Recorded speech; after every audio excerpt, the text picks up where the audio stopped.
नमस्कार बंधुरा राय kitchen and गार्डनिंगे आपनादेर सकलके स्वागत। बंधुरा आज के आमी एक नतून भिडियो निये चले एसेछि आपनादेर सामने। आपनादेर जे समस्त गाछगुलो शुकिये जाच्छे किंबा गाछेर पाता कुঁকড়ে যাচ্ছে, কুড়ি ঝরে যাচ্ছে, सब आज के आमी এই ভিডিওতে সমস্যার সমাধান করব। আমরা রান্নাঘরে রাখা একটা অতি প্রয়োজনীয় জিনিস দিয়েই আমরা কিন্তু গাছকে এই সমস্ত সমস্যা আমরা দূর করব। সেটি হচ্ছে হলুদ।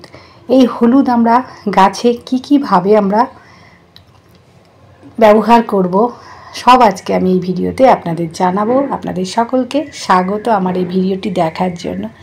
বন্ধুরা, যখন আমাদের জবা গাছের কোনো ডাল শুকিয়ে যাবে, সেই শুকিয়ে যাওয়া জায়গাটা আপনারা আগে কেটে দেবেন। কেটে দেওয়ার পর আমরা এই হলুদের পেস্ট একটু সেই ক্ষত জায়গাটায় লাগিয়ে দেব। তারপর আমরা যখন ডাল কাটবো গাছের এই সময় ফেব্রুয়ারি মাসের শুরুতে, তখনও আমরা এই হলুদ 1 চামচ নিয়ে একটু জল দিয়ে মিশিয়ে নেবেন বন্ধুরা। মিশিয়ে নেওয়ার পর যে ডালগুলো আপনারা কাটবেন সেখানে একটু হলুদ এইভাবে দিয়ে দেবেন। তাহলে এই ডালগুলোতে আর ফাঙ্গাস ধরার কোনো ভয় থাকবে না। আমাদের কোনো জায়গায় যখন ক্ষত হয় সেখানে যেমন একটু হলুদ দিলে সেই ক্ষতটা দ্রুত সেরে যায়, গাছেরও ঠিক সেই একই রকম।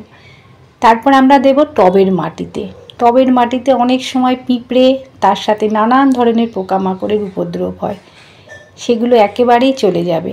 এই হলুদ আপনারা 1 চামচ কিংবা 2 চামচ আপনার টবের মাটিতে এইভাবে দিয়ে দেবেন। তাহলে যে সমস্ত পিঁপড়েগুলো আমাদের এই টব বেয়ে গাছে ওঠে সেটা একেবারেই চলে যাবে।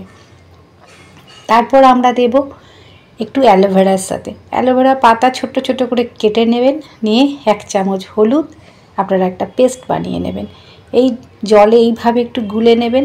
গুলে নেওয়ার পর টবের মাটিতে আপনারা ছোট ছোট গাছ হলে 10-20 ml এইভাবে মাসে একবার দিয়ে দেবেন। তাহলে কি হবে, আমাদের যে ছোট ছোট গাছগুলো সেগুলো কিন্তু দ্রুত বৃদ্ধি হবে এবং শিকড়টা মজবুত হবে। এইভাবে আমরা হলুদকে কাজে লাগাবো। এই হলুদও যে আমাদের ব্যবহারের একটা জিনিস, সেটাও যে গাছের জন্য এত অতি প্রয়োজনীয়, সেটা হয়তো অনেক বন্ধু সেটা জানেন না। এই ভিডিওটা কিন্তু অনেকটা উপকার হবে। তারপর আসি, আমরা যখন নতুন গাছ বসাবো কিনে নিয়ে এসে সেই মাটিতে আমরা একটু হলুদ দিয়ে দেব।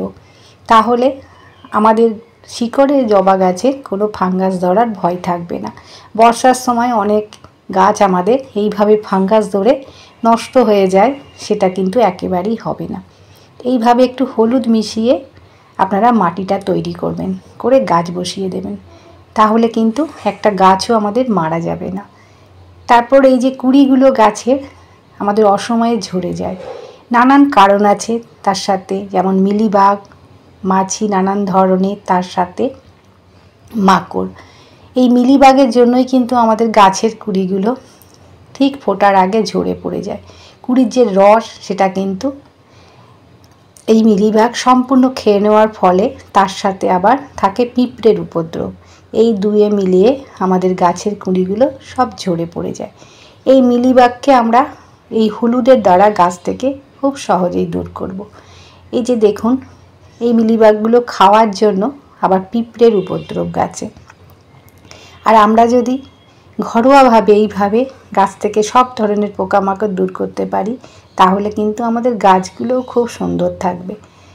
আমি এখানে যে কোনো ডিটারজেন্ট পাউডার আপনারা নেবেন, তার সাথে আমি হলুদ নিয়েছি আর একটু নিম পাতা শুকিয়ে রেখেছি। এই তিনটেকে আপনারা ভালো করে মিশিয়ে নেবেন। আমি এখানে 1 চামচ ডিটারজেন্ট পাউডার এবং তার সাথে 1 চামচ হলুদ আর একটু নিম পাতা দিয়ে আপনারা 10 থেকে 15 মিনিট এটা মিশিয়ে রেখে দেবেন। তারপর স্প্রে বোতলে ভরে প্রত্যেকটা গাছে আপনারা এটা স্প্রে করবেন। যে গাছে আপনার পোকামাকড়ের উপদ্রব নেই সেই গাছেও দেবেন, কেননা আমাদের ছাদ বাগানে গাছগুলো সব সাথে সাথে থাকে। তার জন্য প্রতিটা গাছে আপনারা এই জলটা স্প্রে করবেন।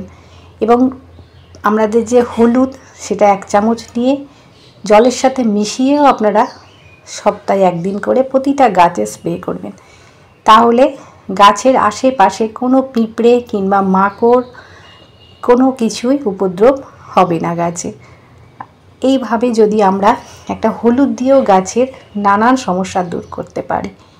তারপর আমরা যে গাছের ডাল বসাই, ডাল কেটে, তখন যদি আপনারা 1 চামচ হলুদ এইভাবে, আমি এখানে গ্লাসের জলে ব্যবহার করছি, খুব দ্রুত কিন্তু শিকড়টা বার হবে এবং যে ডালে আমাদের অনেক সময় পচন ধরে যায় সেটা কিন্তু একেবারেই হবে না। ভিডিওটি যদি ভালো লাগে অবশ্যই একটা লাইক করবেন, কমেন্ট করবেন। ভালো থাকুন, সুস্থ থাকুন এই বলে আজকের ভিডিওটি শেষ করছি। নমস্কার।